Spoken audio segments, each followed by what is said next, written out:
Kahit nasa iyo na lahat ng kayamanan. Pag nawala ka dito at wala kang relasyon kay Kristo, impyerno pa rin ang punta mo. Pero pag dahil mahal kita, kailangan i-share ko sa iyo ang mabuting balita ng kaligtasan. Dahil mga tuwa kay sarili, ayaw kong mapahamak. Ang gagawin ko rin, ano pinakamahalagang bagay na gagawin ko bigay? Doon sa mga taong malapit sa iyo. Hello? Alam nyo na, salita ng Diyos. Ipakilala si Kristo. Kaya po ba? Amen. Ang sabi doon sa 1 Timothy verse 5 and 8. Panginoon, 5 verse 8. Ang sino man hindi kumalinga, mangalaga, magmahal sa kanyang mga kamag-anak, o kamag-anak ka, at kabilang, at mag-isa kabilang sa kanyang pamilya, ay tumatalikod sa kanyang pananampalataya at mas masama pa daw doon sa mga hindi mananampalataya. Hello. Yung mga taong hinala sa iyong tabi, pag hindi mo rin sila kinalinga, inalaga, minahal, una yung mga kamag-anak mo at kabilang sa iyong mga pamilya ay tumatalikod ka sa iyong pananampalataya.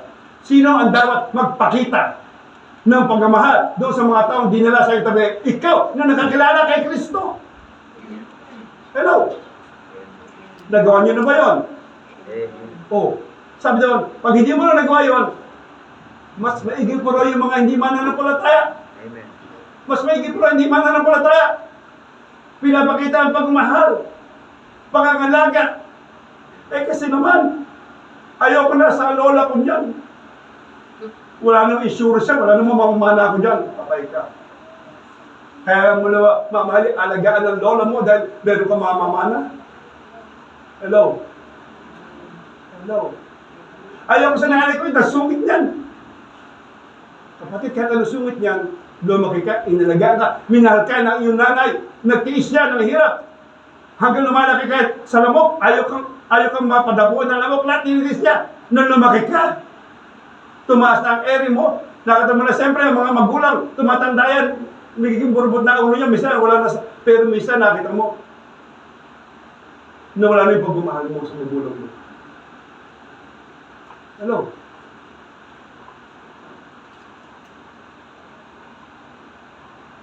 Sabi, ang hindi kumalinga, lalo na ikaw yung mananampalataya, nakapo.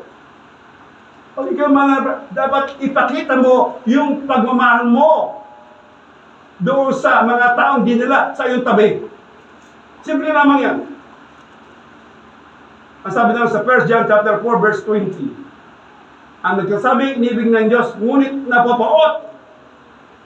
Ang sabi, inibig ko ng Diyos, Lord, Lord, I love you, Lord, I praise you, Lord, oh, glorify your name, oh, hallelujah. Pag uwi sa bahay, galit na galit sa kanyang, napapaot sa kanyang kapwa, ay, sinungaling. Liars, go to? No, go to church. Pumunta ka sa church. Pag ikaw sinungaling, mababago ka rito. Amen po ba? Amen.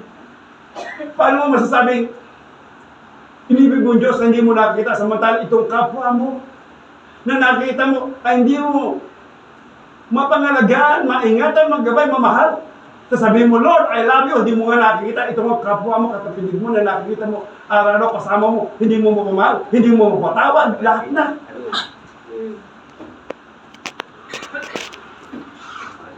Hallelujah. Kailangan natin yan. May mga taong dinala sa ating tabi. Kaya nga, again, hallelujah, praise the Lord. Ito yung pamilya mo naman, kaaway mo ang mga pamilya mo, lahat galit sa'yo, paano na yun? Sabi nga ni Gigi, unahin mo pamilya mo. Pero naman, ginawa ko na inunok ang pamilya ko ganun pa rin sila. Hindi, ang mahalaga, ginawa mo yung role mo, kung tungkol mo, ibahagi mo ang salita ng Diyos sa kanila. Pag hindi sila nakinig, wala ka ng pananagutan doon. Pero, kailangan naman, habang sinisir mo salita ng Diyos, you have, sabi ni Gigi, you have a good testimony. Amen. A good testimony. Si-share mo ang salita ng Diyos. Magpatawad ka, mahalin mo Diyos. Mandalang ikaw, hindi ka marunong magpatawad. Hello.